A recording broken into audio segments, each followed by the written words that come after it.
The news came on a cold Tuesday morning, shattering, final, and surreal. Amira sat frozen in the back seat of the sleek black Rolls-Royce, her eyes glazed with silent tears as the lawyer's words echoed in her mind. Her parents, Al-Haji and Hajia Bakr, the billionaires behind Bakr Holdings, were dead. A fatal car crash on the Lekki Expressway had stolen them away without warning. As their only child, Amira was suddenly thrust into a world of legal meetings, condolences, and camera flashes. But nothing could have prepared her for what the will revealed. Inside the mahogany-paneled conference room of Bakr & Sons Legal, Amira listened with her heart pounding. "According to your father's final directive," the lawyer began, glancing over his glasses, "you will inherit the full estate only if you are married or engaged within 6 weeks of their passing. If not, all assets, properties, and funds will be transferred to the Bakr Orphanage Foundation." Gasps filled the room. Amira sat stunned. Married. Engaged. She had no one, not even a boyfriend. She had spent the past few years focused solely on managing one of the family's subsidiary firms. Love was a luxury she never sought. Her cousins whispered behind her, eyes greedy and hopeful. Some of them already stood in line to take what they thought should have been theirs. Amira clenched her fist. She couldn't let them have it. She couldn't let the empire her parents built end up in someone else's hands. But what was she to do? Hire someone. Her mind raced. A fake husband. Could that work? If she could find someone willing to play the role convincingly, maybe she could keep everything and buy herself time. But who would be desperate enough to accept such a wild proposal? That night, Amira couldn't sleep. Her penthouse apartment felt too quiet, too wide, and far too empty. The golden chandelier sparkled above her like distant stars, mocking her loneliness. The 6-week deadline echoed in her mind like a ticking bomb. The proper husband. In Lagos. In this time. She knew what came next: media scrutiny, scheming relatives, and pressure from the board of directors. She needed someone who had nothing to lose, someone desperate, invisible, someone who would disappear after the job was done. She grabbed her phone and opened social media. She scrolled past influencers, entrepreneurs, actors, no one fit the bill. Then her gaze landed on a photo from 2 weeks ago, a street scene she'd taken during a charity event in Mushin. A young man with dreadlocks, barefoot, sitting with a half-eaten loaf of bread, eyes filled with pride despite the rags he wore. She remembered how he had refused to beg directly, only accepting food left by others. Amira sat upright. That man. He had nothing. No family. No expectations. If he was still around, maybe he would say yes. But how would she find him? 3 days later, Amira put on a loose hoodie, sunglasses, and jeans and drove herself to Mushin. Her driver protested, but she dismissed him. This was something she had to do personally. She returned to the same street and scanned the crowd, market women shouting prices, danfos honking, and children running barefoot. Then she saw him. Sitting under a broken umbrella with a small radio on his lap, humming softly. She approached carefully. "Hey," she said. The man looked up, cautious. "Do you remember me?" He squinted, then nodded. "You gave some rice that day." And took a photo. "My name is Amira Bakr," she said. "And I have a proposition for you." He raised a brow. "What kind of proposition?" "One that involves you pretending to be my husband." Amira and the man sat at a buka a few streets away. The aroma of pepper soup clung to the air, but her focus was on him. He introduced himself as Malik, 32, no home, no job, no family. "And why me?" he asked after listening to her story. "Because you have nothing to lose," she said honestly. "And I'm willing to pay you. You just have to pretend to be my husband for 6 weeks. That's it. You'll live in my house. Attend a few events. Smile. Nod. Maybe say you love me." Malik leaned back, amused. "And how much are we talking?"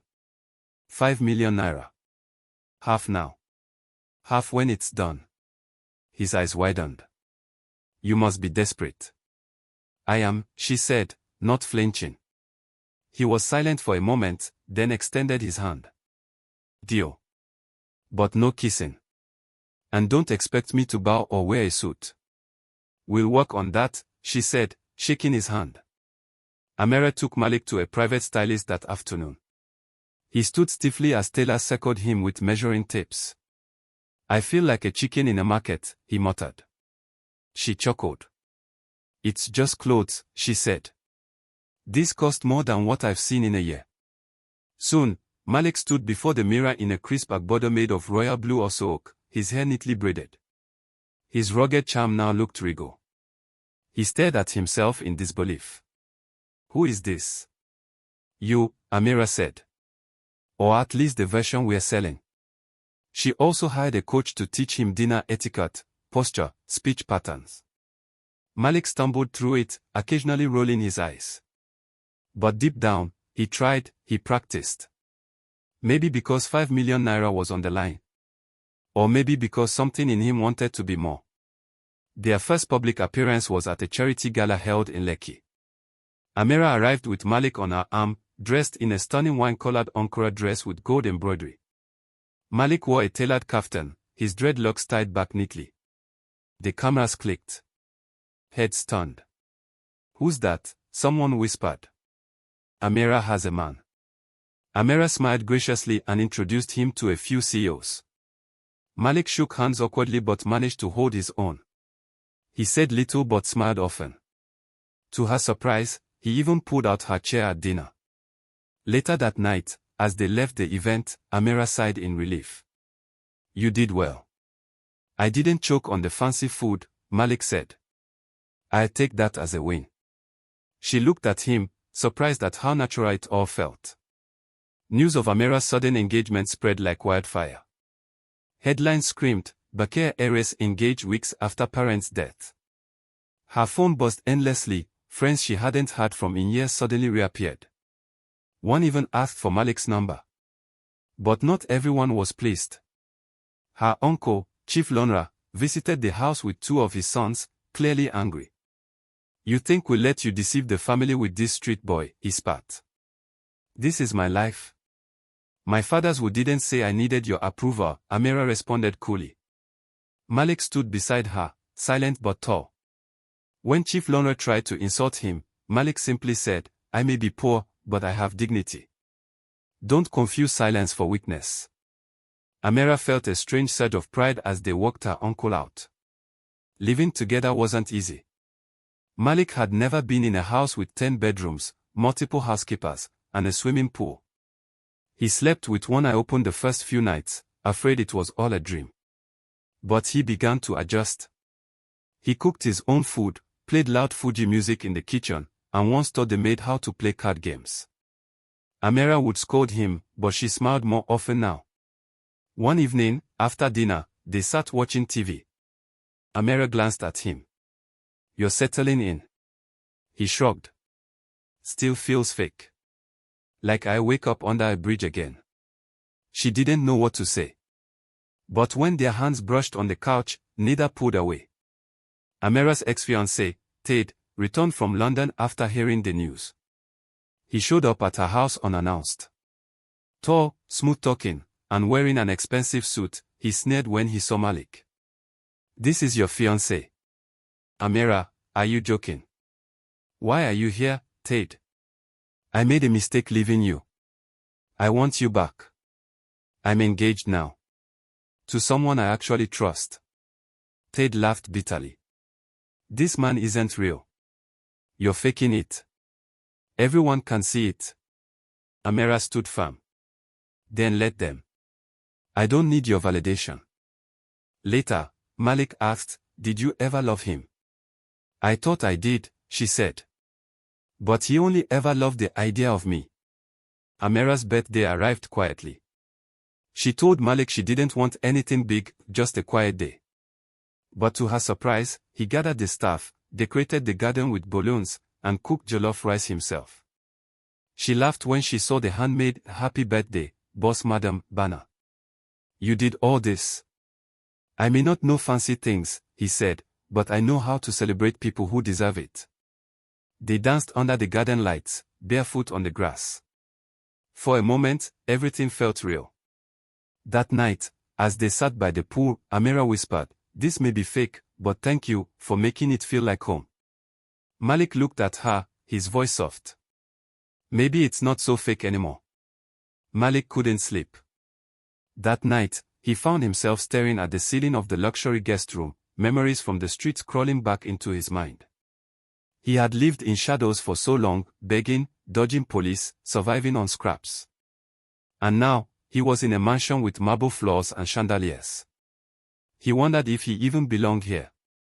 The next morning, as he took a walk outside the compound, a familiar voice called out, "Malik." He turned and froze. It was Mama Ifeoma, the street woman who had once shared her gari with him when he had nothing. Her eyes widened. "You? In this house?" They spoke in hushed tones by the gate. "It's temporary," Malik said, unsure if he was trying to convince her or himself. "Don't let the Agboda fool you." "But you look like you finally belong somewhere," she said. The words haunted him all day. Chief Lorna wasn't done. Suspicious of Malik, he hired a private investigator to follow the couple and dig up dirt. He was determined to prove that Amira's marriage was a sham and have her disqualified from the inheritance. At a board meeting of Beggar Holdings, he raised questions about Malik's background. "I find it strange that we never knew of this fiancé until 2 weeks ago," he said. Amira stared him down. "We were private. My parents approved of Malik before they passed." But the pressure mounted. Malik noticed unfamiliar cars parked near the estate and caught someone taking photos. "They're watching us," he told her. "Then we'll give them a show," Amira said, her jaw set. She reached for his hand and held it. "You're my husband now, remember?" To silence the growing speculation, Amira agreed to a live interview on a major Lagos talk show. She brought Malik with her, dressed in a sharp navy agbada and polished brown shoes. The interviewer, a sharp-tongued media veteran named Miss Kem, went straight for the jugular. "Mr. Malik, people are saying you came from the streets. Is that true?" Malik didn't flinch. "Yes. I did. But love doesn't check bank accounts." "And what about the rumors that this marriage is fake?" Amira stepped in. "Would I risk my parents' legacy on a lie? I chose him. And I keep choosing him." The audience clapped. The host smiled. And just like that, public opinion began to shift. That night, after the interview, Amira and Malik shared a quiet dinner by the balcony. Lagos lights sparkled in the distance, and the air was warm with the scent of grilled suya. Malik poured her a glass of wine and raised a toast. "To lies that sound like truth." Amira laughed softly. "Careful, that almost sounded romantic." He leaned in slightly. Maybe it was. For a long moment, they stared at each other. No cameras. No board. No inheritance. Just a man and a woman caught in something deeper than either planned. She blinked, breaking the moment. "We should sleep," she said. But her voice trembled. "Yeah," he said. "Sleep." But neither did. While organizing old files in her father's study, Amira stumbled on a sealed envelope addressed to her.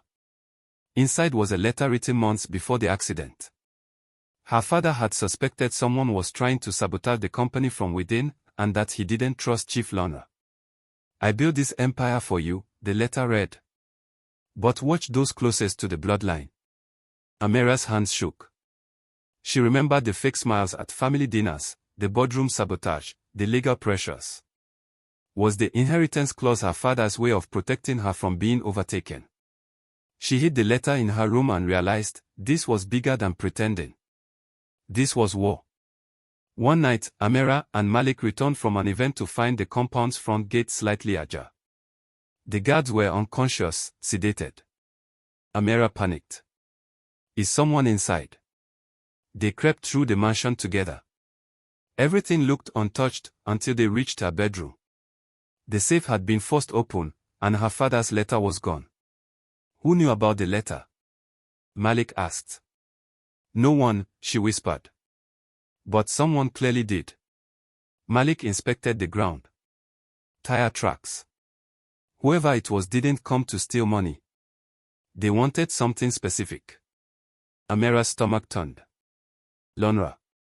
Malik nodded. We're not just faking a marriage anymore. We are fighting a takeover. They sat by the fireplace that night, shaken but determined. Amira stared into the flames.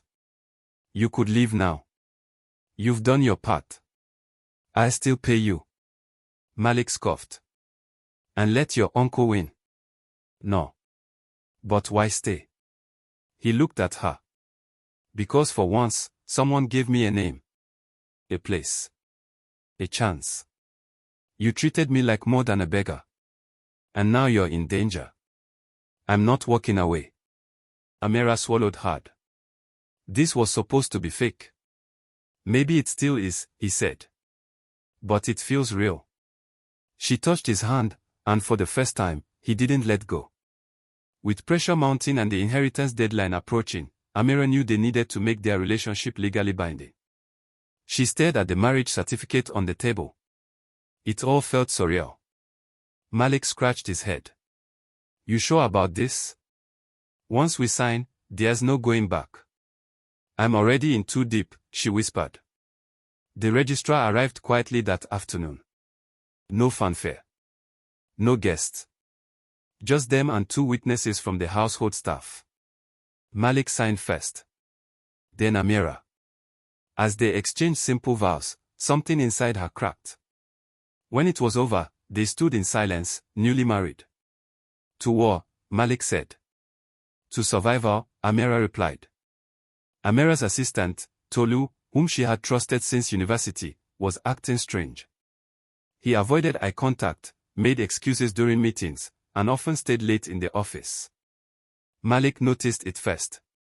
I don't trust that one, he told her. Amira dismissed it until she found confidential documents leaked to the press. The handwriting matched Tolu's notes. She confronted him. He broke down. Chief Lonra paid me. I didn't want to, but he threatened my sister's education. You're fired, Amira said coldly. And if I find you near me again, I won't be so kind. The betrayal stung. But it also fueled her. Her circle had to be tight, and Malik was still in it. Amira stood on the balcony overlooking Victoria Island, tears in her eyes. The weight of the betrayal, the stolen letter, and the lies had begun to wear her down. Malik found her there, silent. You can't cry now, he said softly. We're close. Close to what? Losing everything. He cupped her face gently. No. Close to proving everyone wrong. Their eyes met, vulnerable and raw. Slowly, he leaned in. She didn't stop him. The kiss was slow, uncertain, then hungry. Months of tension burst like a dam. When they pulled away, breathless, Amira whispered, What are we doing? Something we can't fake anymore, Malik replied. For days after the kiss, the air between Amira and Malik shifted. They moved around each other carefully, like dancers in a room where the music had changed. Malik no longer slept in the guest room. And though no words were spoken about it, everyone in the house noticed. They still acted for the cameras, but behind closed doors, it was no longer an act. One evening, Amira cooked egusi soup, a recipe she hadn't tried in years. Malik watched her from the kitchen counter, teasing her the way a husband would. If I get food poisoning, I'm haunting you, he said. Then I feed your ghost, she replied, laughing. That night, as they ate on the floor like old friends, Amira thought, maybe the lie was the beginning of something real. Chief Lonra made his move. During the Becker Holdings quarterly board meeting, he presented forged documents showing Malik's past police record and claimed the marriage was orchestrated fraud. This man was arrested in Ajij 2 years ago, he said. He's a fraud with no business near this family. Amira stood calmly, then displayed video footage from her private security team, recordings of Chief Lonra's hired men breaking into her home and stealing the letter. The board erupted. Security has also traced leaked files back to his assistant, Amira continued. I have proof. And I moved to have Chief Lorna removed from his role on the board immediately. The vote passed. Her uncle's reign ended. But the battle had taken a toll. That night, Malik found Amira alone in the study, staring at her parents' framed portrait. "It's over," he said gently. She shook her head. "No. Now it's real. And I don't know who I am without this fight." He stepped closer. "You're the woman who saved a stranger. Who protected her family's legacy. Who taught me what it means to matter." Tears welled in her eyes. "And you're the man I paid to pretend to love me." He hesitated. "Maybe at first. But now? I do it for free." She laughed softly through her tears and whispered, "Then maybe we both lost, and won, at the same time." Malik returned to Mushin to visit Mama Ifioma. He brought her a new mattress, clothes, and an envelope of cash. "God has lifted you," she said, hugging him. "But don't let pride bring you back down." He smiled. "I'm not rich. I'm just married to someone who is." She winked. "And does she love you?" He paused. "I think she's trying." On his way back to the car, a boy ran after him. "Uncle Malik. You're on the TV." For the first time, he didn't feel like a shadow. He felt seen. With the inheritance secured, Amira received calls from 2 lawyers suggesting it might be time to end the contract with Malik. It was what everyone assumed would happen: clean, simple, professional. She told Malik. "They expect us to divorce quietly. Like we planned." "And what do you want?" he asked. "I don't know anymore." He nodded. "Then let's not decide yet. Let's just leave." So they did. Days became peaceful. Laughter returned. Sometimes they forgot how this had all started. Until something unexpected changed everything again. Amira stared at the test in her hand, her pulse racing. 2 red lines. Positive. She sat on the edge of her bed, breathless. The plan was never supposed to go this far. But life didn't follow scripts. Life wrote its own. When she told Malik, his reaction surprised her. "I'm going to be a father?" he asked, stunned. She nodded, watching him carefully.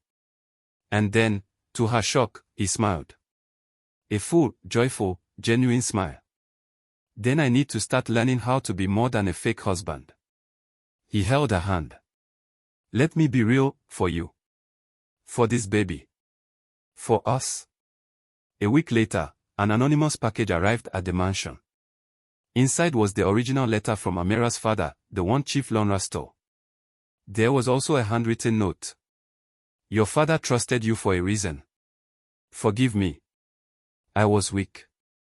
Tolu. Amira's chest tightened. She had been so focused on defense, on war, that she forgot her father's faith in her wasn't conditional. She placed the letter back in its drawer and looked out at the garden, where Malik was fixing a crooked lamp. Her father would have approved of him. Maybe he did, long before she did. The baby arrived on a rainy Sunday morning, screaming his way into the world with lungs full of fire. Amira cried the moment she saw him. Malik held her hand through it all. They named him Feomi, one who brings joy. Media headlines went wild, from beggar to father, Malik and Amira welcome first child. But inside their home, none of that mattered. What mattered was that they weren't pretending anymore. Malik kissed her forehead. "You made me a man." She smiled. "And you made me believe in love again." Their love wasn't perfect. Malik still had moments of insecurity. Amira still struggled with trust. But they learned to talk. To listen. To fight fair. One evening, during a quiet dinner, Malik surprised her with a gift, an old photo of them from their first event together, framed in gold. She laughed. "We look so awkward." "I was scared," he admitted. "Of the cameras." "No. Of falling for you." They sat in silence for a while, watching the baby sleep in the crib beside them. Nothing about this love was expected. But everything about it was worth it. A year later, They renewed their vows, this time by choice. No cameras. No fake story. Just a quiet beach, the waves, close friends, and baby Filmy toddling through the sand. I didn't just find a husband, Amira said during her vows. I found a home.